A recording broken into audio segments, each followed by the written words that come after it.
नमस्कार विद्यार्थियों, स्वागत है आप सभी का एएसएल परिवार की इस लेटेस्ट क्लास में। और आज की क्लास में हम सॉल्व करेंगे आपकी प्रश्नावली 13.3 के ऑलमोस्ट सारे क्वेश्चन। अगर टाइम अपने पास रहा तो आज हम कोशिश करेंगे कि आज की ये प्रश्नावली आज आपकी कंप्लीट हो जाए। ज़्यादा कुछ इसमें है नहीं, जो सब कुछ हम पढ़ चुके हैं उन्हीं फॉर्मूलों को यूज में लेना है, एक बार क्वेश्चन को समझना है। और हाँ, कैलकुलेशन थोड़ी है क्योंकि आपका पूरा चैप्टर नंबर 13 जो है इसमें कैलकुलेशन तो आपको करनी ही पड़ेगी। तो चलिए स्टार्ट करते हैं। क्वेश्चन नंबर वन बोलता है कि त्रिज्या 4.2 सेंटीमीटर वाले धातु के एक गोले को पिघलाकर, गोले को आपने पिघलाया है, त्रिज्या से 6 सेंटीमीटर वाले एक बेलन के रूप में ढाल दिया जाता है। बेलन की ऊंचाई हमें निकालनी है। क्या किया है, आपके पास एक गोला था, गोले से आपने बेलन में कन्वर्ट कर दिया है। तो हमें यह बताना है कि उस बेलन की ऊंचाई कितनी है। ठीक है, तो एक चीज पता है कि आपके पास क्या था, आपके पास गोला था, गोले को आपने क्या बनाया है, गोले को आपने बेलन में कन्वर्ट किया है। तो दोनों का आयतन तो सेम ही रहना है, जो गोले का आयतन था वही आयतन आपका क्या कहते हैं, बेलन का बन जाना है। ठीक है, तो हम लिख सकते हैं कि गोला का आयतन बराबर बेलन का आयतन। गोला का आयतन कितना होता है ये हमें बहुत अच्छे से पता है। गोला का आयतन होता है 4/3 पाई आर क्यूब। यहां मैंने इसको R1 कर दिया है क्योंकि R1 त्रिज्या है आपकी गोले की। और बेलन का आयतन क्या होता है, बेलन का आयतन होता है पाई R2² इंटू एच, जहां पर R2 त्रिज्या है आपके बेलन की। बेलन के जो तल का क्षेत्रफल है πr², उससे उसकी लंबाई से गुणा कर दीजिए। जो कैंसिल हो रहा है कैंसिल कर दो। देखो पाई से पाई आपका कैंसिल हो गया। निकालना क्या है, एच का मान निकालना है, बस यही कैंसिल होगा। तो जो निकालना है उसको एक तरफ रख लो, एच को मैंने एक तरफ रख लिया। इधर क्या मिला मुझे, 4r1 का क्यूब अपॉन r2 को नीचे भेज दिया। ये मुझे मिल चुका है। R1 का मान मुझे पता है, R2 का मान मुझे पता है। वैल्यूज रखो और आंसर निकाल दो। R1 कितना है 4.2, R2 कितना है 6। वैल्यू रखो, 4 गुणा 4.2 गुणा 4.2 गुणा 4.2 और 6, 6 गुणा 6। ठीक है, ये हमारे पास आ चुका है। सॉल्व करो। देखो 6 से काटेंगे तो 0.7, फिर 6 से काटोगे 0.7, 1.4। ठीक है, इतना आ गया। आगे सॉल्व करो। 4 को 1.4 से किया, 5.6 गुना 0.49। इसको जब आप गुना करोगे तो आपको लगभग लगभग आंसर आपका आएगा, वो आएगा 2.744 सेंटीमीटर। ठीक है, 2.744 सेंटीमीटर आपका आंसर आएगा। क्योंकि हमें लंबाई निकालनी है, लंबाई का मात्रक सेंटीमीटर है, तो मुझे सेंटीमीटर ही लिखना है। भावनाओं में भेके सेंटीमीटर क्यूब या सेंटीमीटर स्क्वायर मत लिख देना। और आप देख भी सकते हो कि ऊपर लंबाई 3 बार है, नीचे लंबाई 2 बार है, तो 2 बार वाले मात्रक तो कैंसिल हो जाएंगे, केवल 1 सेंटीमीटर वाला मात्रक ही आपका बाकी रहेगा। ठीक है, तो अब बढ़ते हैं क्वेश्चन नंबर 2 की तरफ। क्वेश्चन नंबर 2 आपका बोलता है कि 6 सेंटीमीटर, 8 सेंटीमीटर और 10 सेंटीमीटर त्रिज्याओं वाले धातु के 3 ठोस गोलों को पिघलाकर एक बड़ा गोला बनाया जाता है। क्या किया है, एक छोटा गोला था, एक दूसरा छोटा गोला था, एक दूसरा छोटा गोला था। इन तीनों को हमने पिघलाया और क्या बनाया, एक बड़ा गोला हमने बना दिया है। ये क्वेश्चन बोलता है सेम आयतन सब जगह संरक्षित रहेगा। जितना आयतन इन तीनों गोलों का है उतना ही आयतन आपके बड़े वाले गोले में आएगा। आयतन के अंदर ना तो कोई हानि होगी, ना कोई अतिरिक्त आयतन आपको मिल जाना है। तो ज्यादातर लॉजिक यही आपके पूरी एक्सरसाइज में काम आएगा। तीनों गोलों का आयतन इस बड़े वाले गोले के आयतन के बराबर होगा। मुझे क्या दे रखा है, तीनों गोलों की त्रिज्याएं मुझे पता है। मुझे क्या निकालना है, बड़े गोले की त्रिज्या मुझे निकालनी है। तो देखो कैसे करें। 3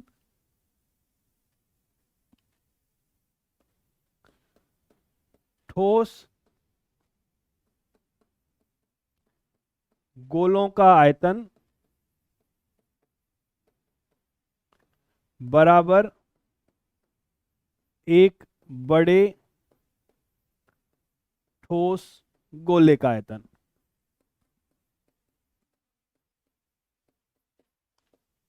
गोले का आयतन का फॉर्मूला मुझे बहुत अच्छी तरह से याद है, मैं अच्छे से जानता हूं कि होगा 4/3 पाई आर क्यूब। मैंने इसको R1 कर दिया है, पहले गोले की त्रिज्या। ठीक है, फिर क्या होगा, वापस से आप करोगे 4/3 पाई R2 का क्यूब, फिर करोगे 4/3 पाई R3 का क्यूब। क्यों, R1 पहले गोले की त्रिज्या है, R2 दूसरे गोले की त्रिज्या है, R3 तीसरे गोले की त्रिज्या है। ये है आपकी R1, ये है आपकी R2, ये है आपकी R3 और ये है आपकी R। बड़े गोले का आयतन क्या होगा, 4/3 पाई R का क्यूब। क्या क्या कैंसिल होगा, देखो ये सब जगह से कैंसिल हो जाएगा, 4 पाई/3 दोनों तरफ से कैंसिल हो जाएगा। आपको क्या मिलेगा, आपको यहां पर मिलेगा R1 का क्यूब प्लस R2 का क्यूब प्लस R3 का क्यूब इक्वल्स टू R का क्यूब। R1 R2 R3 के मान हमें पता है, क्वेश्चन में दे रखे हैं, यहां पर मान रखो और R3 की वैल्यू निकाल लो। देखिए R1 का मान कितना है, 6, 6 का क्यूब होता है आपका 216। R2 कितना है, 8, 8 का क्यूब 10 का क्यूब बराबर R का क्यूब। वैल्यूज रखो, 216, 8 का होता है 512 और ये आपका हो गया 1000 इक्वल्स टू R3। ठीक है, कितना आया, ये आपका आया 8271। ठीक, नहीं कैसे आया, बरोबर यही आया आपका। ये किसका मान है, ये आपका मान है R क्यूब का, 1728 आपका R क्यूब का मान है। अगर इसका मैं घन निकालने जाऊंगा तो मुझे R का मान मिलेगा 12 सेंटीमीटर,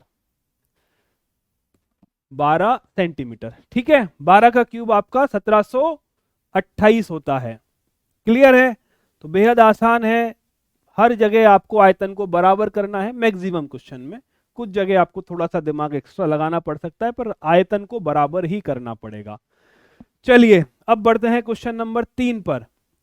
तीसरा क्वेश्चन आपका बोलता है कि व्यास, व्यास है त्रिज्या नहीं है, 7 मीटर वाला और व्यास 7 मीटर वाला और आपका 20 मीटर गहरा एक कुआं खोदा जाता है। कुआं कैसा होता है आपका, कुआं बेलनाकार होता है।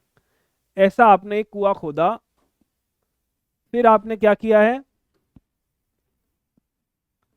ठीक है, जिसका व्यास है 7 तो त्रिज्या है 7/2 और गहराई है आपका 20 मीटर, ये भी मीटर है।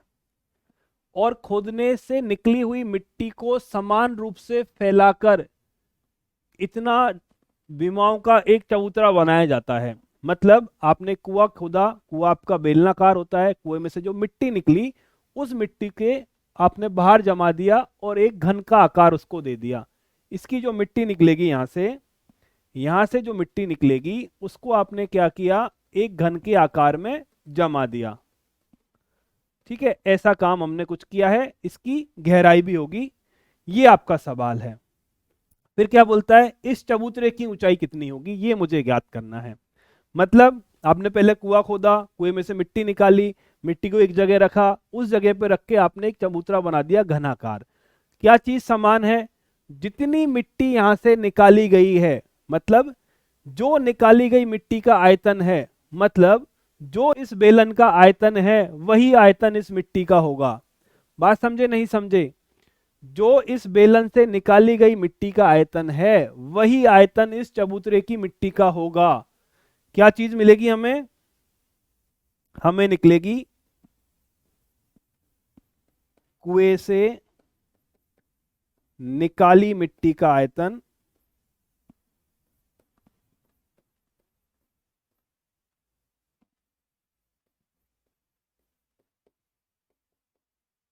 बराबर चबूतरे की मिट्टी का आयतन।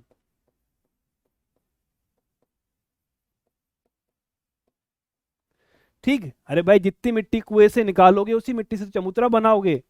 इसका आयतन क्या होगा, क्योंकि यहां पर ये बेलनाकार थी तो आपको क्या निकलेगी, पाई आर स्क्वायर इंटू एच।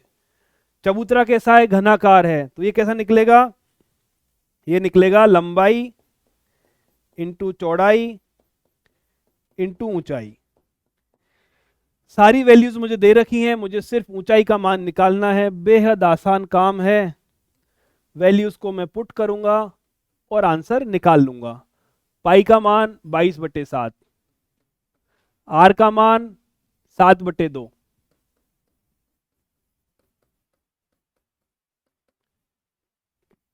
गहराई 20 मीटर, लंबाई 22 मीटर, चौड़ाई 14 मीटर, ऊंचाई यही तो क्वेश्चन में पूछी गई है। ठीक है, अब जो जो सॉल्व हो रहा है उसको सॉल्व कर दो। 7 से 7 को कैंसिल कर दो, ये आपका 11 बार चला गया, ये आपका 10 बार चला गया। ठीक है, 11 से ये आपका 2 बार कैंसिल हो गया, 7 से ये आपका 2 बार कैंसिल हो गया। तो ऊंचाई कितनी मिली, ऊंचाई आपको मिलेगी 10/4, मतलब 5/2, मतलब 2.5 मीटर। बात आ गई समझ में, एकदम बेहद आसान है। पहले वाली सिचुएशन का आयतन दूसरे वाली सिचुएशन के आयतन के बराबर होगा, दोनों के आयतन के फॉर्मूले को इक्वल करो, जो वैल्यूज दे रखी है उनको पुट कर दो, जिसकी रिक्वायरमेंट उसे बाहर निकाल लो। चलिए अब हम बढ़ते हैं क्वेश्चन नंबर 4 पर। क्वेश्चन नंबर 4 बहुत ही बढ़िया सवाल है। क्वेश्चन नंबर 4 आपका बहुत ही बढ़िया सवाल है, इस क्वेश्चन को आप ध्यान से पढ़ो। व्यास 3 मीटर का एक कुआं 14 मीटर की गहराई तक खोदा जाता है। ठीक है, इतने व्यास का इतनी गहराई का आपने कुआं खोद दिया है, मतलब वही बेलनाकार कुआं खोदेगा। इससे निकाली हुई मिट्टी को कुएं के चारों ओर 4 मीटर चौड़ी एक वृत्ताकार वलय बनाते हुए समान रूप से फैलाकर एक प्रकार का बांध बनाया जाता है। इस बांध की ऊंचाई कितनी होगी।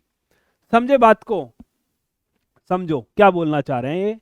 ये बोलना चाह रहे हैं कि हमने एक कुआं खोदा, कैसा था वो कुआं, वो कुआं था आपका बेलनाकार। डायमेंशंस क्या है, त्रिज्या है 3/2 मीटर और गहराई है 14 मीटर। ठीक है, ऐसा आपका कुआं खोदना है, ये हमने खोद लिया है। अब क्या हुआ, इसकी जो मिट्टी निकली, इसकी मिट्टी को आपने कुएं के चारों तरफ फैला दिया। ऐसा तो आपका कुएं का मुंह होगा, जो कुएं का ऊपर वाला पोर्शन होगा वो वृत्ताकार होगा। इस वृत्ताकार के चारों तरफ फैलाया, एक वलय बनाई। क्या हुआ, इस वृत्ताकार के चारों तरफ आपने ऐसे उस मिट्टी को फैला दिया, और ये जो चौड़ाई है वो है 4 मीटर। 4 मीटर में कहां से लाया, सवाल में आपको दे रखी है। ठीक है, निकली हुई मिट्टी को कुएं के चारों ओर 4 मीटर चौड़ी एक वृत्ताकार वलय बनाते हुए समान रूप से फैला दिया गया। तो अब बात को ऐसे समझो कि अगर जो आपका कुआं है, कुएं के चारों तरफ आपने मिट्टी को फैलाना स्टार्ट किया, तो जो मिट्टी की ऊंचाई होगी या मिट्टी की गहराई होगी वो कितनी है, वो हमें निकालनी है।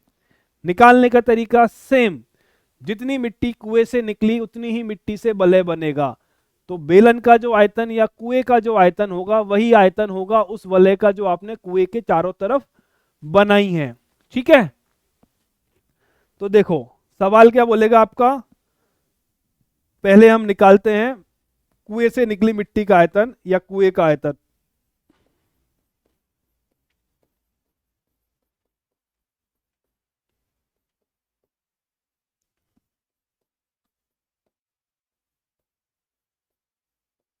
कितना होगा, बेलन के आयतन के बराबर होगा। बेलन का आयतन क्या होता है, pi r square h. Value put करो, पाई का मान तो पाई रख दो, आर का मान है 3/2 गुणा 3/2 और एच का मान है 14। ये क्या आएगा आपका मीटर क्यूब। ठीक, अब सवाल आता है कि इस जो वलय बनी हुई है, इस वलय का मैं आयतन कैसे निकालूं। सवाल हमारे सामने अब ये है कि जो वलय आपने बनाई है उस वलय का आयतन मैं कैसे निकालूं। तो बात को कुछ इस तरह से समझो। देखो, हम बेलन का आयतन कैसे निकालते हैं, बेलन के आयतन पे थोड़ा सा गौर फरमाओ। हम बेलन का आयतन कुछ इस तरह से निकालते हैं। क्या है value, pi r square h. इसका मतलब क्या है, पाई आर स्क्वायर क्या है, इस बेलन का आधार, मतलब जो आधार का जो क्षेत्रफल है, यदि उस क्षेत्रफल को मैं उसकी गहराई से या ऊंचाई से गुणा कर दूं तो इस बेलन का क्षेत्रफल मेरे पास आ जाता है। ध्यान से समझो, बेलन के आधार का मैंने क्षेत्रफल निकाला और उसको मैंने इसकी ऊंचाई से गुणा कर दिया तो बेलन का आयतन आ गया।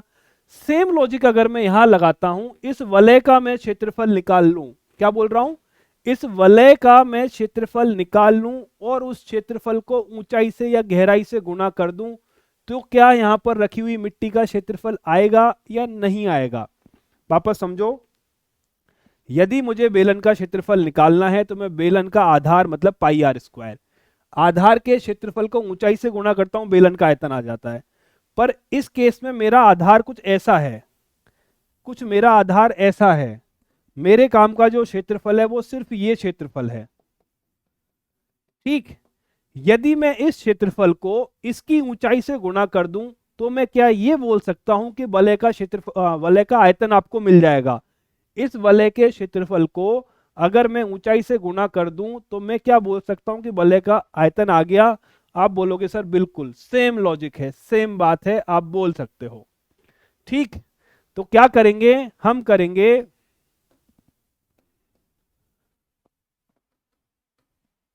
वलय में मिट्टी का आयतन कैसे निकालोगे।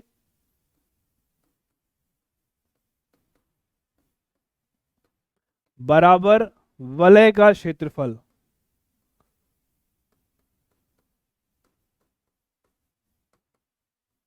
इंटू ऊंचाई या गहराई। वलय की जगह बांध कर दो अगर बांध बोला हुआ है तो। अरे यार, इस कैसे सही कराऊं इसको, पैनल को मैं, इसके चक्कर में बहुत दिक्कतें आती हैं। ऐसा कुछ होगा कि बिना कटे मिट जाए। अच्छा ठीक है, ऐसे मिटाओ। ओके, ये क्या है, ये आपका है बांध और ये आपका आ गया बांध का क्षेत्रफल गुणा ऊंचाई। बात समझ के, सेम लॉजिक है, जैसे बेलन का निकाला है ऐसे ही निकलेगा। आप दो बेलन करके भी निकाल सकते हो पर ज्यादा कंफ्यूजन में रहोगे, ये बेटर तरीका, इससे समझो। अगर इसको समझ जाओगे तो आने वाले क्वेश्चन भी आसान रहेंगे। बांध में मिट्टी का आयतन कितना है, इसके बराबर है, ये तो मुझे पता है। बांध का क्षेत्रफल कितना होगा, देखो, ये अगर मैं इसको केंद्र मानूं तो ये तो है मेरी त्रिज्या R1 और ये है त्रिज्या मेरी R2। ठीक है, इस पूरे का क्षेत्रफल क्या होगा, पूरे का क्षेत्रफल होगा पाई R2 स्क्वायर। अंदर वाले का क्षेत्रफल क्या होगा, माइनस पाई R1 स्क्वायर। समझे नहीं समझे, अगर मैं इस पूरी वलय के क्षेत्रफल में से इस अंदर वाले पोर्शन के क्षेत्रफल को कम कर दूं तो मेरा काम चल जाएगा। पूरा क्षेत्रफल क्या है, ये है आपका पाई R2 स्क्वायर और अंदर वाले का क्षेत्रफल क्या है, ये है आपका पाई R1 का स्क्वायर। ठीक है, तो क्षेत्रफल आ गया। इसको किससे गुणा करना है, इसको गुणा करना है ऊंचाई से h से, इसका मान मुझे निकालना है। क्लियर है, जहां पर R1 का मान कितना है, R1 का मान है आपका ये, मतलब 3/2 मीटर। R2 का मान कितना है, 3/2 में 4 और जोड़ दो। अब ये पूछोगे सर ये कहां से आया, अरे क्वेश्चन में दे रखा है ना। देखो, ये अंदर वाली वलय क्या है, ये तो कुआं ही है, इस कुएं के चारों तरफ मिट्टी डाल रहे हो ना, तो इसकी त्रिज्या 3.2 है तो ये भी आपकी 3.2 ही होगी। ये कितनी होगी, यहां से लेके यहां तक 3.2, ये पे यहां से लेके यहां तक का आपका 4, दोनों को जोड़ दो। 3/2 प्लस 4 का मान कितना जाएगा, 8 + 3 11/2।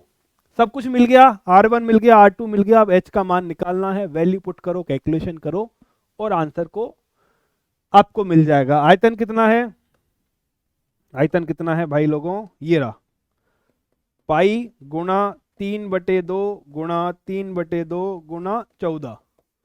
यहां कितना है, पाई को बाहर निकाल दो, पाई R2, R2 11/2, R1 3/2 into H. ठीक है, जो कैंसिल हो रहा है कैंसिल कर दो, पाई से पाई उठ गया आपका, बाकी का भी उड़ाएंगे अंदर जाके। देखो ये क्या है, ए स्क्वायर माइनस बी स्क्वायर, क्या होगा ए प्लस बी ए माइनस बी। यहां कितना मिला, ये आपका हो गया 9/4 गुणा 14 इक्वस टू, एक बार जोड़ दो 11/2 प्लस 3/2, एक बार माइनस कर दो 11/2 माइनस 3/2, और h तो ऐसे के ऐसे ही है। कितना निकलेगा, ये आपका निकलेगा 11 और 3 14 7, ये कितना निकलेगा, 11 में से 3 गया 8, 8/2 4, सही किया ना, 11 में से 3 गया 8 बचा, 8 में 2 का भाग दिया 4 बचा। इधर क्या है, इधर है आपका 9/4 गुणा 14। अब इसको हल कर लो, आंसर आपका आ जाएगा। कैसे निकालूं, देखो ये गया आपका 2 बार, ठीक, ये गया आपका 2 बार, तो h का मान आपका आया 9/8, मतलब 1.125 मीटर। तो जिसकी जो वलय की गहराई होगी वो 1.125 मीटर होगी। ये तो कोई बात नहीं, ये तो आप समझ ही लोगे, मुद्दे की बात है ऊपर वाली बात समझना, कि जब मैं क्षेत्रफल को ऊंचाई से गुणा करता हूं तो मुझे आयतन मिलता है। सेम लॉजिक में घनाभ पे लगाता हूं, लंबाई इंटू चौड़ाई, आधार का क्षेत्रफल मिलता है, ऊंचाई से गुणा करता हूं। सेम लॉजिक में बेलन में लगाता हूं, पाई आर स्क्वायर आधार का क्षेत्रफल है, फिर ऊंचाई से गुणा किया। ठीक है, सेम लॉजिक यहां लगाया है, वलय का क्षेत्रफल निकाला, ऊंचाई से गुणा किया, आयतन आ गया, बात खत्म। आगे बढ़ूं, इजाजत। चलिए क्वेश्चन नंबर 5 पे अब हम आते हैं। क्या बोलता है, व्यास है 12 सेंटीमीटर, ऊंचाई है 15 सेंटीमीटर वाले एक लंब वृत्तीय बेलन के आकार का बर्तन आइसक्रीम से पूरा भरा हुआ है। कैसा है, एक ऐसा कंटेनर है, वैल्यूज क्या है इसकी, व्यास है 6 तो त्रिज्या है, व्यास है 12 तो त्रिज्या है आपकी 6 सेंटीमीटर, ऊंचाई है 15 सेंटीमीटर। इसके अंदर क्या भरी हुई है, आइसक्रीम भरी हुई है। इस आइसक्रीम को ऊंचाई 12 सेंटीमीटर, ठीक है 12 सेंटीमीटर और व्यास 6 सेंटीमीटर वाले शंकुओं में भरा जाना है। क्या करना है, इसको ऐसे शंकुओं में भरना है। ऊंचाई 12, व्यास व्यास 6 तो त्रिज्या 3, जिसका ऊपरी सिरा अर्धगोलाकार भी है। ठीक है, ऊपरी सिरा इसका अर्धगोलाकार भी है। इन शंकुओं की संख्या ज्ञात कीजिए, ये हमारा क्वेश्चन है। देखो एक बेलनाकार कंटेनर था, कंटेनर के अंदर आपकी आइसक्रीम भरी हुई थी, आपने आइसक्रीम को खाली करना स्टार्ट किया आइसक्रीम के कोन के अंदर। आइसक्रीम के कोन कैसे होते हैं, कुछ ऐसी आकृति होती है, ऊपर अर्धगोलाकार, अगर आपने कभी सॉफ्टी खाई हो तो अर्धगोलाकार आइसक्रीम लगी हुई है। इसका जितना आयतन है उतने ही आयतन की ये क्या कहते हैं आपका आइसक्रीम के कोन बना सकेंगे। जितनी आइसक्रीम यहां थी उसी आइसक्रीम को तो इनके अंदर भरना स्टार्ट करेंगे ना। जब ये आइसक्रीम खत्म हो जाएगी तो हमें कोन की संख्या भी मिल जाएगी, सिंपल। तो अगर मैं यहां पर आयतन निकाल दूं तो ये आयतन क्या है, ये आइसक्रीम का आयतन है। ठीक है, फिर मैं इसका आयतन निकाल दूं, ये क्या है, एक कोन का आयतन है। फिर इस एक कोन के आयतन का भाग अगर मैं इस वाले आयतन में दे दूं तो क्या मुझे नंबर ऑफ शंकुओं की संख्या मिल जाएगी। समझे, कुछ आइसक्रीम की मात्रा यहां पर इस कंटेनर में रखी हुई है जिसका एक आयतन निकलेगा, अभी हम निकाल लेंगे। इसको शिफ्ट कर स्टार्ट किया ऐसे शंकुओं के अंदर, एक शंकु का आयतन भी मैं निकाल लूंगा। जब एक शंकु के आयतन का भाग दूंगा पूरी आइसक्रीम के अंदर तो मुझे नंबर ऑफ शंकुओं की संख्या मिल जाएगी, और यही मेरा सवाल है। ठीक है, चलो सॉल्व करते हैं। क्या है, बेलन का आयतन अगर मैं निकालूं, क्या निकालते हैं, बेलन का आयतन।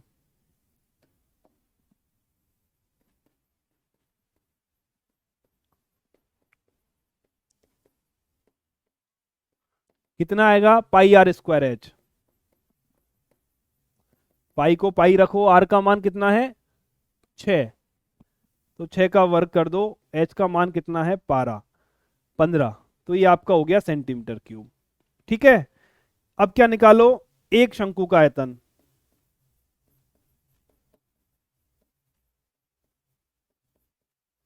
कैसे निकालोगे? शंकुकार कुछ लिख देना इसका, एक शंकु तो कैसे लिखूं इसको?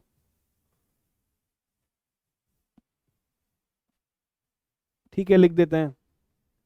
किसके बराबर होगा? इस शंकु से मतलब है ये वाली आकृति। इसका मतलब क्या होगा? इस नीचे वाले शंकु का आयतन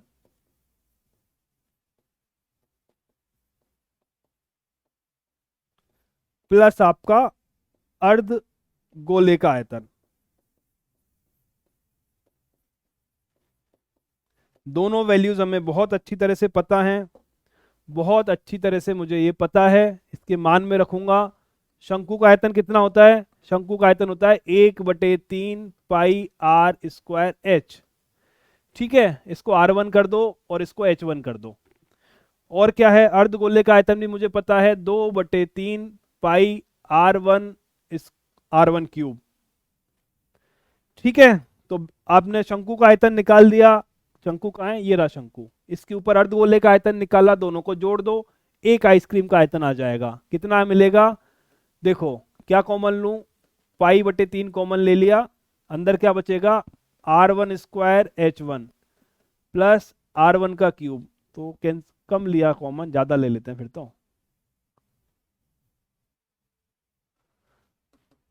पाई R1 स्क्वायर बटे 3 को कॉमन ले सकता हूं मैं, तो यहां पर बचेगा H1, यहां पर बचेगा 2R1। वैल्यूज पुट करो, पाई को पाई रखो। R1 कितना है? 3, 3 का स्क्वायर बटे 3। H1 कितना है? H1 आपका 12 है, 3 गुना 6। ठीक है, तो कितना मिला? ये आपको मिला 9 पाई गुना 18/3। तो कैंसिल कर दो इसको, पाई गुना 9 गुना 6। ये क्या आया? ये आपका आ गया सेंटीमीटर क्यूब। ये आपके एक आइसक्रीम के शंकु का आयतन है। ये आपके पास टोटल आइसक्रीम अवेलेबल है। यदि मुझे शंकुओं की संख्या निकालनी है तो कैसे निकलेगी?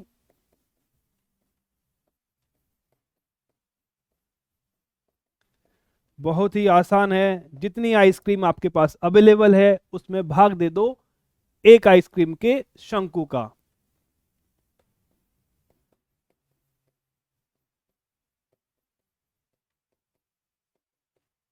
बेलन का आयतन बटे एक शंकु का आयतन। शंकु नुमा आइसक्रीम का आयतन। अब ठीक है,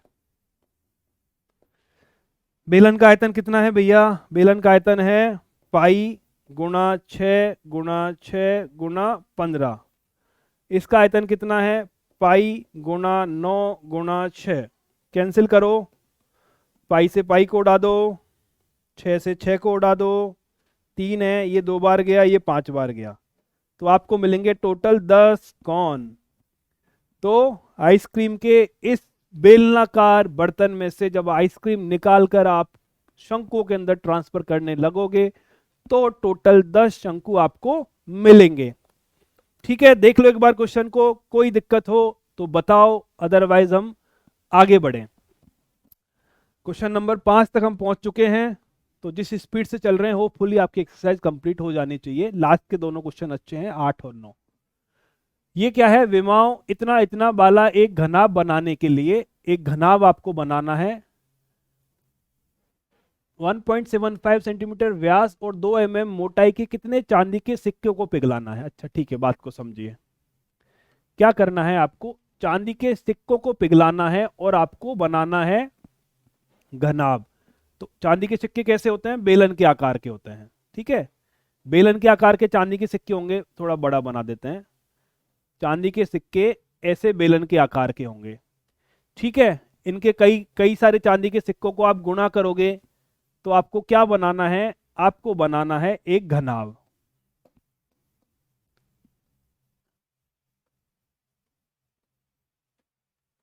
ऐसा कुछ काम हम करना चाह रहे हैं। देख पा रहे हो, ज्यादा छोटा तो नहीं है, दिख जाएगा, काम चल जाएगा। ठीक है, ऐसे हमारे सिक्के हैं, इनको पिघलाना है, ऐसा घनाभ बनाना है। डायमेंशंस क्या है? डायमेंशंस पढ़ो, ये तो है आपका 5.5 ये है आपका 10 और ये है आपका 3.5। व्यास है 1.75, तो त्रिज्या होगी 1.75 अपॉन 2, और मोटाई मतलब ऊंचाई, मतलब सिक्के की हम नॉर्मली मोटाई की बात करते हैं, वो बेलन की ऊंचाई होगी। ये कितना है? 2 mm। 2 mm का मतलब क्या होगा? 2/10 cm। मतलब कहाँ लिखूं? इधर लिख लेते हैं। ये हो गया आपका 2/10 सेंटीमीटर, मतलब 0.2 cm। mm 1 सेंटीमीटर के अंदर 10 मिलीमीटर होते हैं, तो हमने 10 से भाग दे दिया। ठीक है, तो जितना आयतन इन सिक्कों का होगा उतना ही क्या कहते हैं? आयतन। ठीक है, इस घनाभ का आयतन आप निकाल लो। इतने आयतन के सिक्के आपको पिघलाने पड़ेंगे। सिक्के का आयतन निकालो, उसको सिक्कों की संख्या से गुणा करोगे तो घनाभ के आयतन के बराबर आ जाओगे, और n का मान आपको मिल जाएगा। तो चलो सॉल्व करते हैं। एक सिक्के का आयतन कितना होगा? एक सिक्के का आयतन आपका होगा जितना बेलन का आयतन होगा, πr²h। पाई को तो पाई रखो। आर कितना है? 1.75 अपॉन 2 का होल स्क्वायर। और एच कितना है? एच है आपका 1/5 कर दूं इसको? 1/5 कर लो, आगे अगर जरूरत पड़ेगी चेंज कर लेंगे। घनाभ का आयतन कितना निकलेगा?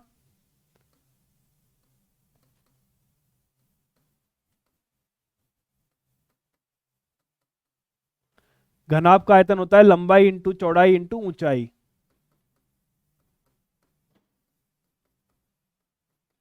ठीक, वैल्यूज पुट करो। लंबाई कितनी है? 5.5। चौड़ाई कितनी है? 10। ऊंचाई कितनी है? 3.5। ये क्या निकलेगा? Centimetre cube. और ये क्या था? ये भी था आपका सेंटीमीटर क्यूब। अब क्या चाहिए? सिक्कों की संख्या चाहिए। तो घनाभ के आयतन में एक सिक्के के आयतन का भाग दे दो, सिक्कों की संख्या निकल जाएगी। सिक्कों की संख्या कितनी होगी? घनाभ का आयतन है ना, बेहद आसान क्वेश्चन, ज्यादा दिमाग लगाना ही नहीं है।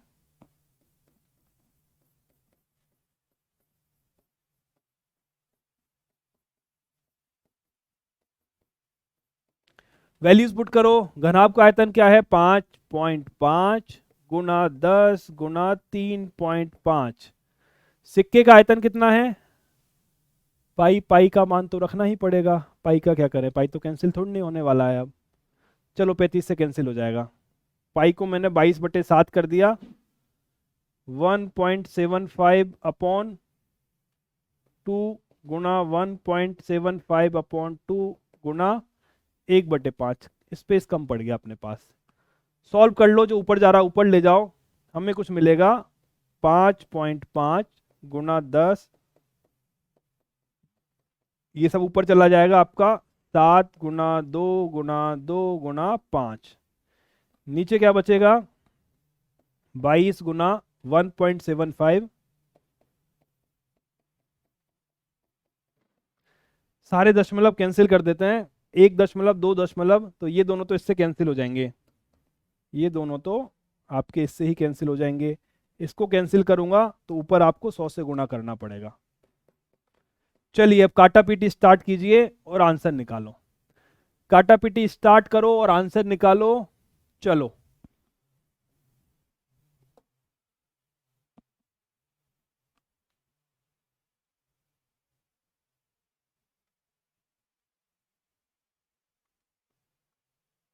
क्या क्या कट रहा है?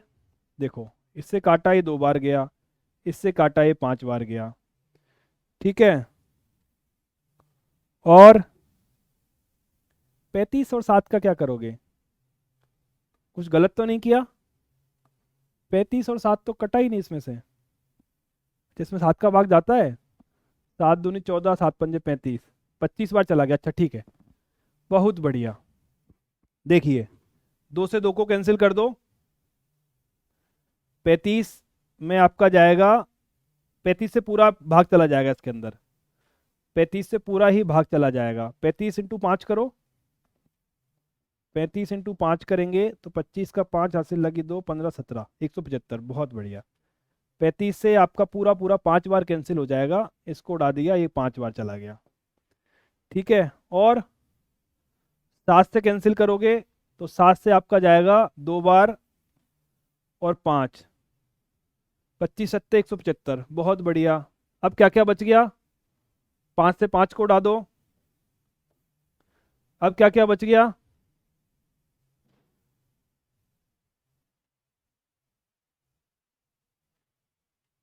जल्दी देखो क्या क्या बच गया। ये 5 बचा, ये 50 हो गया ना, तो 2 बार उड़ा दो इसको ऊपर। देखो क्या कर रहा हूं। ये 50 है, नीचे 25 है, ये दोनों एक साथ कैंसिल हो जाएंगे, 2 बचेगा। तो मेरे पास क्या बचा? 2 बचा, एक 2 ये बचा और एक ये 100 बचा। तो कुल मेरे पास आंसर आएगा 400। कितना आया? 400। टोटल 400 सिक्के आपके इस तरह से बनेंगे। ये देख लेना, कुछ अगर समझ नहीं आया, कुछ ज्यादा ही काटा पीटी हो गई है, 2-3 लाइन में कर लेना तो आसानी से समझ में आ जाएगा। ठीक है, चलिए अब हम आते हैं क्वेश्चन नंबर 7। क्वेश्चन नंबर 7 और 8 बहुत ही बेहतरीन सवाल हैं, दोनों को ध्यान से समझिएगा। आपकी पूरी एकाग्रता का इसमें रिक्वायरमेंट होगी, अगर आपकी क्या कहते हैं सावधानी हटी और दुर्घटना घटी वाली कहानी हो सकती है अगर आप ध्यान से नहीं समझोगे तो। चलिए, 32 सेंटीमीटर ऊंची, अच्छा 7 8 नहीं है ना, 8 और 9 अच्छे हैं, ठीक है। 32 सेंटीमीटर ऊंची और आधार त्रिज्या 18 सेंटीमीटर वाली एक बेलनाकार बाल्टी रेत से भरी हुई है। सॉरी, पर सवाल ये भी बेकार नहीं है, ये भी बढ़िया सवाल है। 32 सेंटीमीटर ऊंची और आधार की त्रिज्या 18 सेंटीमीटर वाली एक बेलनाकार बाल्टी रेत से भरी हुई है। क्या है? एक बेलन है, कुछ ऐसा आपका एक बेलन है। डायमेंशंस क्या है? 32 सेंटीमीटर तो ऊंचाई है जिसकी, आधार है 18, त्रिज्या 18 सेंटीमीटर की त्रिज्या है, रेत से भरी हुई है। इस बाल्टी को भूमि पर खाली किया जाता है। बहुत बढ़िया। इस रेत की एक शंक्वाकार ढेरी बनाई जाती है। रेत को खाली करोगे कुछ ऐसी खाली होगी रेत जाके। यदि शंक्वाकार ढेरी की ऊंचाई, ऊंचाई कैसे निकालोगे? ऐसे निकालोगे। ये ऊंचाई आपकी है 24, तो इस ढेरी की त्रिज्या भी निकालो और एल भी निकालो। 2 काम करने हैं, सिंपल है। जितना बेलन का आयतन उतना ही शंकु का आयतन। क्या करो? बेलन का आयतन बराबर शंकु का आयतन।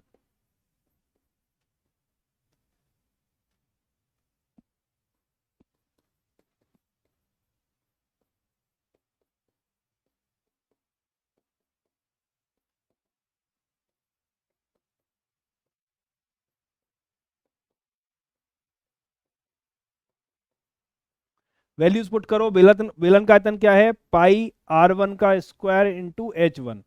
r1 बेलन की त्रिज्या है, h1 बेलन की ऊंचाई है।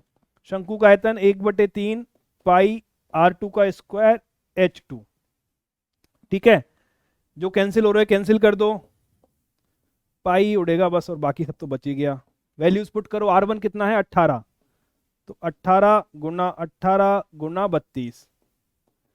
r2 कितना है? r2 तो निकालना ही है मेरे को। h2 कितना है? 24 है। जो कैंसिल हो रहा है कैंसिल कर दो, ये आपका 8 बार चला गया, 8 से कैंसिल करोगे ये 4 बार चला गया। तो जो R2 आपको मिला है, मतलब R2 का स्क्वायर आपको मिला है 18 गुना 18 गुना 4। तो वर्गमूल लोगे तो यहां से 18 मिलेगा, यहां से 2 मिलेगा, तो जो R का मान आएगा, R मतलब R2 मतलब शंकु की त्रिज्या, शंकु के आधार की त्रिज्या। तो ये है आपका 18 गुना 18 गुना 2 गुना 2।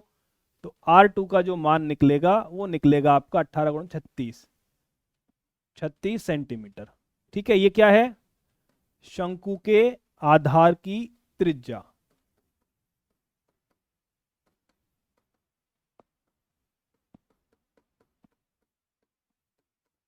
ठीक, ये क्या निकला है? आपकी शंकु के आधार की त्रिज्या R2 सेंटीमीटर। क्लियर है? ठीक, अब क्या निकालना है? ये 24 आ गया और R2 मेरे पास आ गया 36। मुझे L निकालना है, तो L कितना होगा? पाइथागोरस लगा दो। L का स्क्वायर होगा आपका,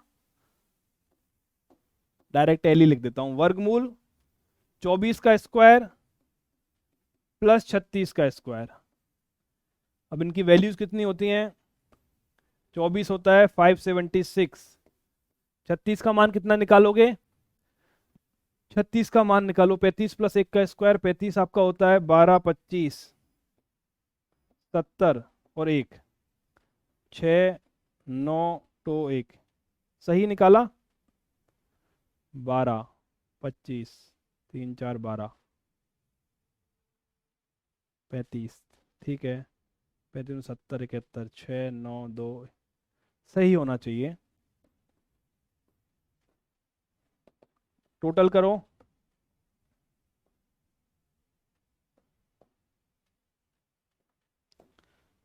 तो आपके पास आया 1872, ठीक है, 1872 आपके पास आ गया। इसका जब मान निकालोगे तो आपको मान निकलेगा 12√13 सेंटीमीटर। ये आपकी त्रियक लंबाई आ गई, ये आपके आधार की त्रिज्या आ गई। क्वेश्चन आपका सॉल्व हो गया। सेम स्टोरी, सेम कहानी, एक जगह का आयतन दूसरी जगह के आयतन के बराबर होगा, और जिससे हमें कुछ वैल्यूज दे रखी होंगी, कुछ वैल्यूज निकालनी होंगी, दोनों को सॉल्व करना, आंसर मेरा आ जाएगा। चलिए अब आते हैं अच्छे question. Question number 8, question number 9, पढ़ो क्या बोलते हैं। 6 मीटर चौड़ी और 1.5 मीटर गहरी एक नहर में पानी 10 किलोमीटर प्रति आवर की चाल से बह रहा है। 30 मीटर में यह नहर कितने क्षेत्रफल की सिंचाई कर पाएगी, जबकि सिंचाई के लिए इतना गहरे पानी की आवश्यकता है? बात को समझो। एक नहर है, ठीक है, नहर कैसी होती है आपकी? कुछ कुछ नहर आपकी घनाकार, घनावकार होती है आपकी, कुछ ऐसी नहर होती है आपकी, ठीक है। कंफ्यूज तो नहीं हो जाओगे?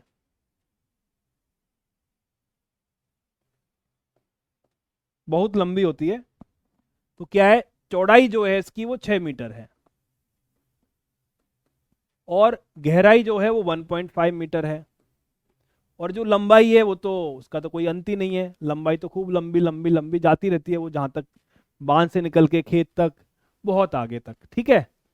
अब सवाल ये है कि इस बात को ध्यान से समझो कि इसमें पानी 10 किलोमीटर प्रति घंटे की चाल से चल रहा है। दो अप्रोच है करने की, हम अप्रोच नंबर 1 पहले डिस्कस करेंगे। आपका पानी 10 किलोमीटर प्रति घंटा की चाल से चल रहा है और आपको 30 मिनट का मान निकालना है।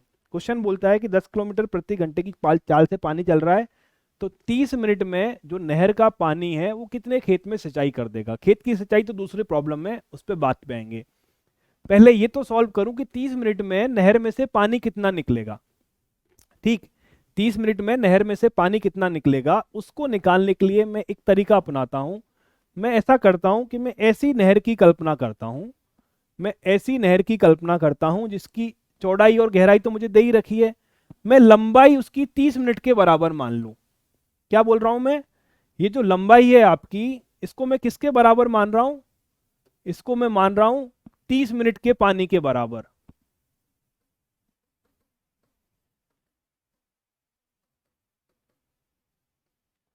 ठीक है, दो तरीके हैं, ये डिस्कस करो, समझ नहीं आएगा तो दूसरे की बात करेंगे।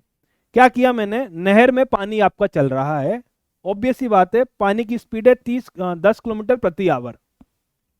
मैं इससे ये बोला कि 30 मिनट का अगर नहर का पानी आप ले लो तो कितने खेत में सिंचाई कर पाओगे। अब सवाल है कि 30 मिनट का कितना पानी लूंगा। तो मैं एक काम करता हूं कि 30 मिनट में जितना पानी चलेगा मैं उतनी लंबी नहर की कल्पना मेरे कर लेता हूं। लंबाई चौड़ाई तो सेम रहेंगी, लंबाई और गहराई तो सिर्फ लंबाई क्या रहे, चौड़ाई और गहराई तो सेम रहेगी, सिर्फ लंबाई तो नहर की आपकी बहुत लंबी होती है, लंबाई को हम मेजर करने की हमें जरूरत है नहीं। पर मैं एक काम करता हूं कि मेरा सवाल है कि 30 मिनट में वो नहर कितना पानी आपको देगी, तो मैं 30 मिनट के बराबर की लंबी नहर की मैंने कल्पना कर ली। ठीक है, अब 30 मिनट की कितनी लंबी नहर होगी, देखो चाल है 10 किलोमीटर प्रति आवर, ठीक। 30 मिनट में कितनी दूरी चलेगा, इसकी आधी। दूरी क्या होती है आपकी, समय,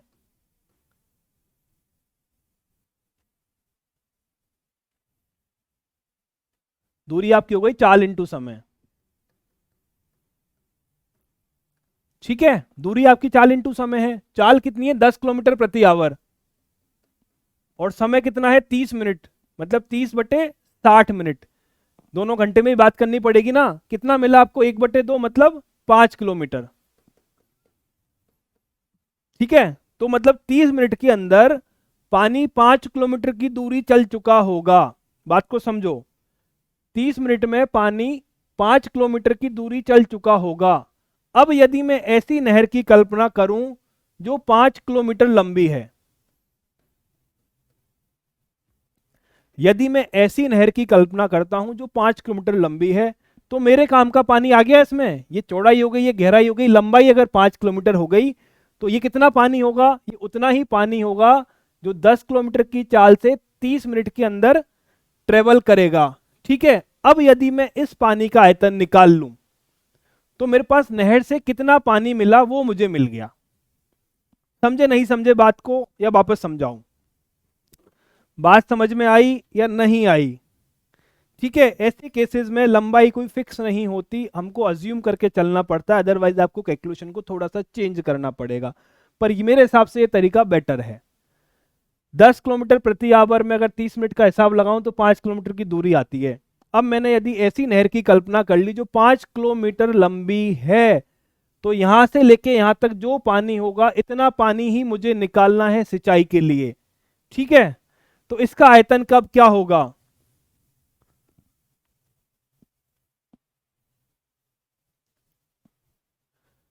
लिख देते हैं इसको, 30 मिनट में पानी 5 किलोमीटर की दूरी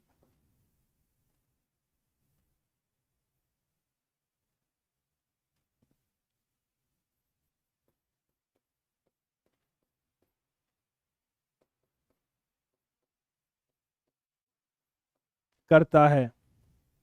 अतः 5 किलोमीटर लंबी नहर की कल्पना करने पर। ठीक है, अब ये बताओ 5 किलोमीटर लंबी नहर में पानी का आयतन कितना होगा? आप बोलोगे सर बेहद आसान है, एक घना भी तो है, निकाल दो आयतन। तो क्या करें हम काम करते हैं कि नहर से 30 मिनट में मिले पानी का आयतन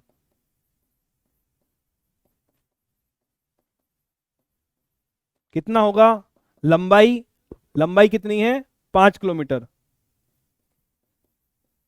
5000 मीटर आ गई। लंबाई इंटू चौड़ाई, चौड़ाई कितनी है? 6 मीटर।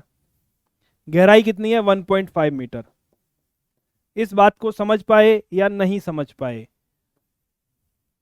और इसे ऐसे ही समझो, थोड़ा सा दिमाग पे जोर डालो, समझ जाओगे। ये तरीका बेहद आसान है, समझना आपको बहुत आसान रहेगा। ठीक है, अगर मैं इसको 3/2 कर देता हूं, अगर मैं इसको 3/2 कर देता हूं, तो मुझे क्या मिलेगा? नीचे 2 मिलेगा, ये 3 आ जाएगा, तो ऊपर 9 आ जाएगा, तो ऊपर 45,000 मीटर क्यूब आ जाएगा। ठीक है, ऊपर क्या आ जाएगा आपका? 45,000 मीटर क्यूब पानी आपको पास मिल जाएगा। अब क्वेश्चन को आगे पढ़ो। सही कर रहा हूं ना? 3/2 किया, 2 से 3 कट गया, 9 9 पंजे 45 आ गया, तो इसकी वैल्यू हमारे पास आ जाएगी 45,000 मीटर क्यूब। अब क्वेश्चन को सेकंड पार्ट पे आओ कि इतना पानी आपने निकाल तो लिया, पर इस पानी से क्या करनी है आपको? सिंचाई करनी है। कितने क्षेत्र की? क्षेत्र का मान तो आपको निकालना है। ये जो पानी निकाला है आपने, इससे आपको सिंचाई करनी है। और सिंचाई कैसे करनी है कि कम से कम 8 मीटर ऊंची हो, मतलब आपका खेत जो है उस खेत में कम से कम 8 सेंटीमीटर पानी भरना चाहिए। कम से कम नहीं, एग्जैक्ट 8 सेंटीमीटर ही भरना चाहिए। क्या है? यह नहर कितने क्षेत्रफल की सिंचाई कर पाएगी? तो मुझे क्षेत्रफल निकालना है, समझो। जबकि सिंचाई के लिए 8 सेंटीमीटर गहरे पानी की आवश्यकता होती है, मतलब इस नहर के पानी को मैंने निकाला और खेत में छोड़ दिया। मुझे क्षेत्रफल निकालना है। सिंचाई कैसे करोगे कि 8 सेंटीमीटर की गहराई या ऊंचाई का पानी आपको आपके खेत में देना है सिंचाई के लिए। ठीक है, तो अब यदि मैं इस आयतन की तुलना इस आयतन से करूं, ठीक, तो हमने पढ़ा था कि आयतन क्या होता है? क्षेत्रफल को ऊंचाई से गुणा कर दो, आपको आयतन मिल जाएगा। हमने क्या पढ़ा था, क्षेत्रफल को ऊंचाई से गुणा कर दो हमें आयतन मिल जाएगा। परफेक्ट है। तो सेम लॉजिक हम यहां पे लगाते हैं।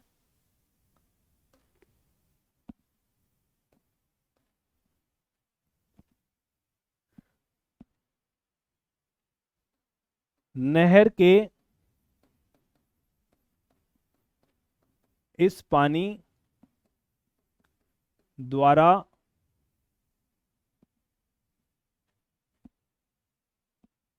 सिंचित जमीन, कैसे लिखें इसको,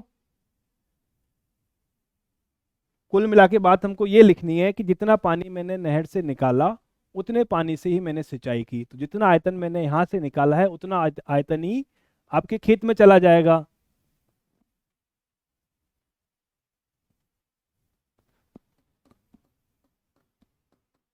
सिंचाई के लिए उपयुक्त पानी का आयतन क्या होगा, ये आयतन होगा सिंचित क्षेत्रफल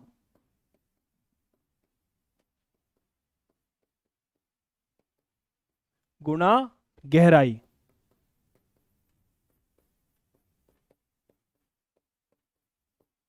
समझ गए बात को, जितना पानी आपने इस नहर से निकाला उतना ही पानी आप खेत में डालोगे, तो इस आयतन को वहां जाके कंपेयर कैसे करोगे, जितने क्षेत्रफल का आपने सिंचाई की है उसको उतनी गहराई से गुना कर दो जितनी गहराई का पानी आपने खेत में छोड़ा है। तो ये आयतन कितना है, ये है आपका 45,000 मीटर क्यूब। क्षेत्रफल तो मुझे निकालना ही है। गहराई कितनी है, 8। गहराई कितनी है आपकी, 8 है। ठीक है, कोई कैलकुलेशन मिस्टेक हो तो देख लेना भाई लोगों, कुछ गड़बड़ तो नहीं की है। 5 किलोमीटर ही चलेगा तो 5,000 हो गया, कोई गड़बड़, ये रही ना यार। 8 बेटा सेंटीमीटर है, बाकी सब कुछ मीटर है, तो इसको भी मीटर में बदलना पड़ेगा ना। हम्म, ये रही गड़बड़। ठीक है, 8 आपका सेंटीमीटर है तो उसको भी मीटर में बदलना पड़ेगा, सारे नंबर आपके मीटर में है। अब क्षेत्रफल का मान आप निकाल लो। क्षेत्रफल कितना निकलेगा आपका, निकलेगा 45,000।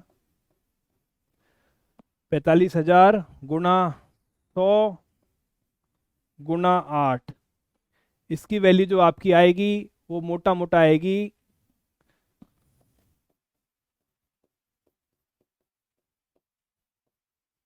इतने एरिया में आपकी सिंचाई हो जाएगी। और एक हमारे पास और चीज होती है कि जब 10,000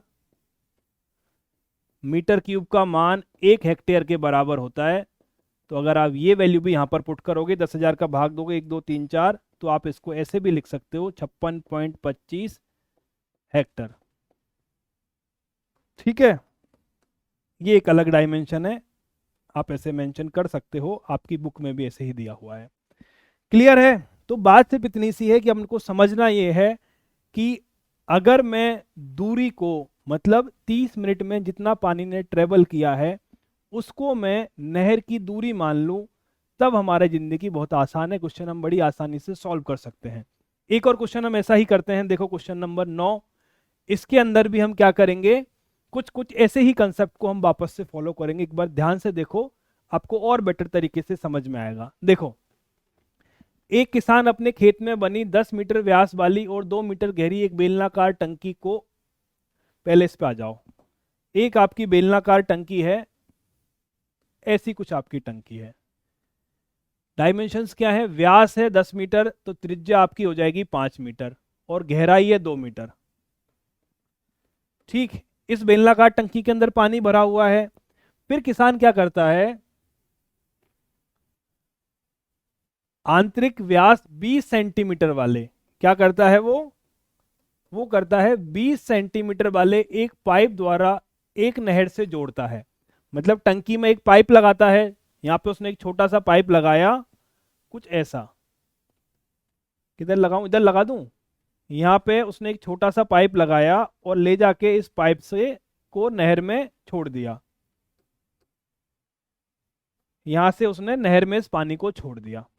ठीक, यहां से नहर में उसने पानी को छोड़ दिया, इसका व्यास है 20 सेंटीमीटर, तो इसकी पाइप की जो त्रिज्या है,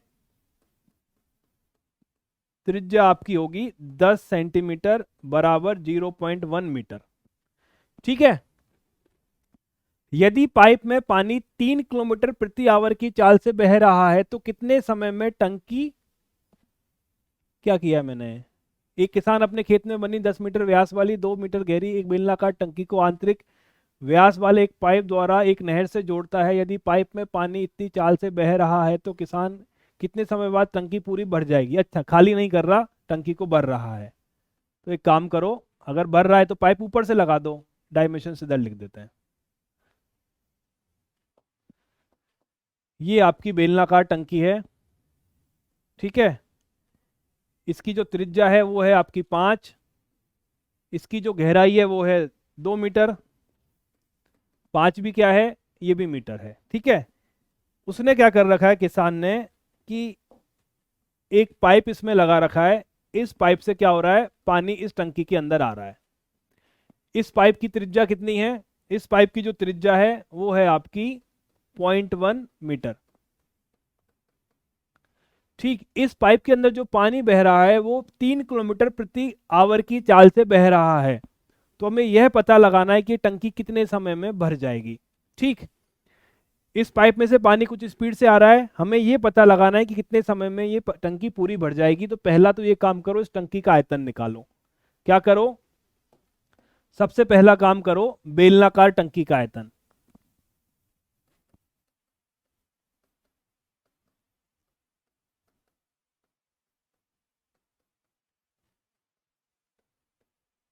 कितना होगा, पाई आर स्क्वायर एच। पाई को पाई रख लो, आर कितना है 5, तो 5 का वर्ग, और एच कितना है 2, मतलब 25 गुणा 2 50 पाई मीटर क्यूब। इतना पानी इस टंकी के अंदर चाहिए, इतना पानी इसके अंदर आएगा। ठीक, अब यदि मैं ऐसा कुछ काम करूं, अगर मैं कुछ ऐसा काम करूं कि मैं क्या करूं, मेरे पास दो तरीके हैं। तरीका नंबर तो एक है कि हम इसको क्या कहते हैं, चाल और स्पीड से हम इसको सॉल्व करने जाएं, और मैं एक दूसरी कल्पना ऐसी कर सकता हूं कि मैं इतने लंबे पाइप की कल्पना कर लूं। क्या करता हूं, एक बहुत लंबे पाइप की कल्पना कर लेता हूं जिसके अंदर ये पूरा पानी आ गया। मैंने क्या काम किया, मैंने एक इतने लंबे पाइप की कल्पना की जो पानी से पूरा भरा हुआ था, वो इतना पानी था कि इसको खाली करूंगा तो ये टंकी भर जाएगी। ठीक है, बात को समझो मैं क्या बोल रहा हूं। मैं एक ऐसे पाइप के बारे में सोच रहा हूं जिसका व्यास तो इतना ही है, 0.1 मीटर ही है, पर वो इतना लंबा है कि उसके अंदर इतना सारा पानी आ जाएगा कि उस पानी से ये टंकी पूरी की पूरी भर जाएगी। तो समझो बात को।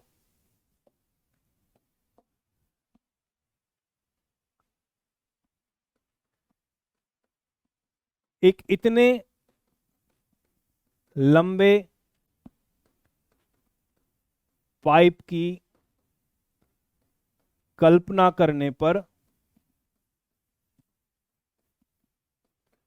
जिसमें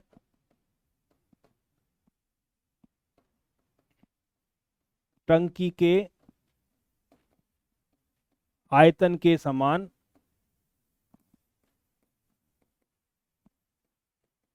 पानी रखा जा सके। ठीक है, इतना लंबा पाइप हमने मान लिया कि उस पाइप के अंदर इतना पानी आ जाएगा कि इस टंकी को पूरा भर सके। ऐसी लंबाई उसकी माना h है।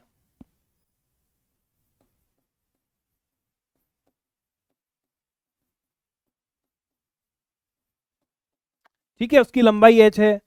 तो क्या होगा, इस पाइप का आयतन कैसे निकालोगे,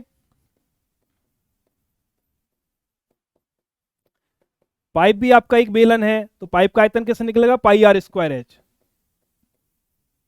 जहां पर वैल्यूज पुट करो, पाई तो पाई है, आर कितना है 0.1, 0.1 का होल स्क्वायर इंटू एच, बरोबर इतना ही आपका आएगा। ठीक है, इतना ही आएगा। पाइप का आयतन कितना आएगा, इतना सारा 50 पाई, ये आयतन आपका 50 पाई के बराबर आएगा। यहां कितना निकलेगा, ये आपका निकलेगा पाई बटे 100 गुणा एच। पाई से पाई आपने कैंसिल कर दिया, तो h का मान आपका आ गया 5000 मीटर या 5 किलोमीटर भी हम लिख सकते हैं। बात समझे नहीं समझे? मैं इसमें चाल समय वाले चक्कर में नहीं पड़ रहा हूं, मैं सीधे पाइप को ही लंबा कर रहा हूं। एक्चुअल सिचुएशन ऐसी नहीं है, एक्चुअल सिचुएशन में पाइप सिर्फ इतना सा है, तो आपको अनुप्रस्थ क्षेत्र का क्षेत्रफल निकाल के पानी को गुना करना पड़ेगा, पर उस चक्कर में मत पड़ो। आप तो सिंपल इस पे आओ कि पाइप को ही लंबा करके पूरे पानी को पाइप में समाहित कर लो आप तो। ठीक है, इतना आ गया। अब एक बात बताओ मुझे, एक बात ये बताओ कि दूरी है 5 किलोमीटर, दूरी कितनी है? 5 किलोमीटर। और चाल कितनी है? चाल है आपकी 3 किलोमीटर प्रति आवर। दूरी कितनी है? 5 किलोमीटर। चाल कितनी है? 3 किलोमीटर प्रति आवर। तो इतनी दूरी को चलने में समय कितना लगेगा? समय कितना लगेगा आपका? समय होगा दूरी बटे चाल।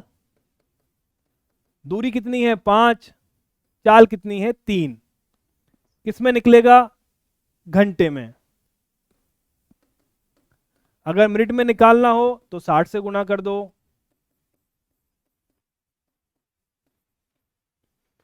ठीक है, मिनट में निकालना हो 60 से गुणा कर दो। कितनी बार कटेगा? 20 बार। आंसर कितना आएगा? 100 मिनट। बात को समझे नहीं समझे? क्या किया क्वेश्चन में मैंने पहले उस टंकी का आयतन निकाला जिस टंकी को मुझे पानी से भरना है। फिर मैंने क्या किया? मैंने उस पाइप की कल्पना की जो इस टंकी के बराबर के पानी को अपने अंदर समाहित कर सके, माना उसकी क्या कहते हैं लंबाई जो है वो h है। फिर मैंने दोनों आयतन को बराबर किया और उस लंबाई का मान निकाला, वो आपकी 5 किलोमीटर के बराबर आई। अब जो मेरा पानी है वो 3 किलोमीटर प्रति घंटे की स्पीड से चल रहा है, उस पानी को 5 किलोमीटर की दूरी तय करनी है।